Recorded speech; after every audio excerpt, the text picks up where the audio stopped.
The Telltale Heart, 1843. Introduction.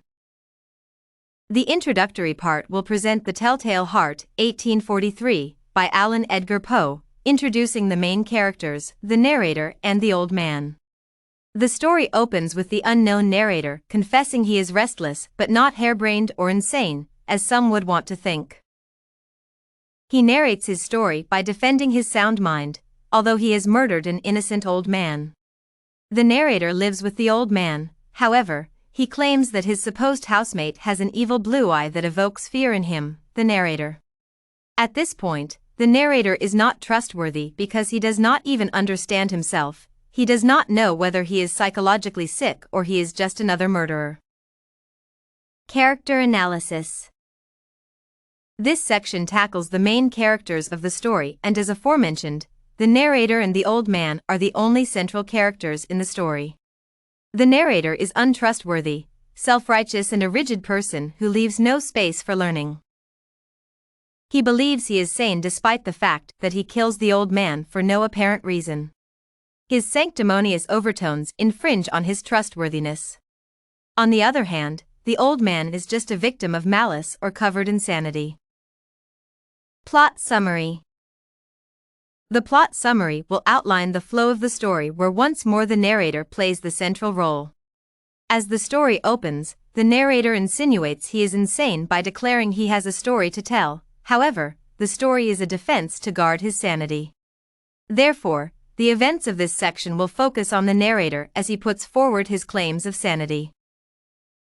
However, to understand where all the sanity noises are coming from, this section will flash back to the one event that seems to infringe the narrator's insanity, the murder of the old man. Again, the narrator's trustworthiness is compromised because, by defending his actions, he unknowingly exposes his unreliability. Themes. The overriding theme in this story is the theme of paranoia. As the story opens, the narrator acknowledges that he is nervous for reasons he does not know. The thin, almost confusing, or blurred line between paranoia and madness comes out clearly. People think paranoia is synonymous to madness, and perhaps this explains why the narrator is vehement in defending his sanity. Paranoia in this context also underscores the blurred line between hate and love, according to Benfey. Ironically, many times individuals hurt the closest people in their lives. In this section, the narrator is trustworthy. He loves and needs the old man, yet he kills him. Internal versus external forces. Ironically, the presence of police officers who come to investigate the murder of the old man does not evoke any uneasiness in the narrator. However, the deafening sounds of fear and guilt that haunt the narrator seem to take away his peace. The narrator does not confess to the murder because the officers push him. No, he confesses because of guilt and self-conviction.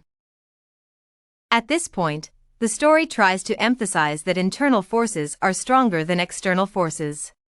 One can defy and deny external forces like rule of law. However, defying self-conviction is tantamount to committing suicide, and the narrator comes out as a trustworthy source of this scenario. Conclusion. The concluding part of the essay will try to piece together the ideas raised in the story.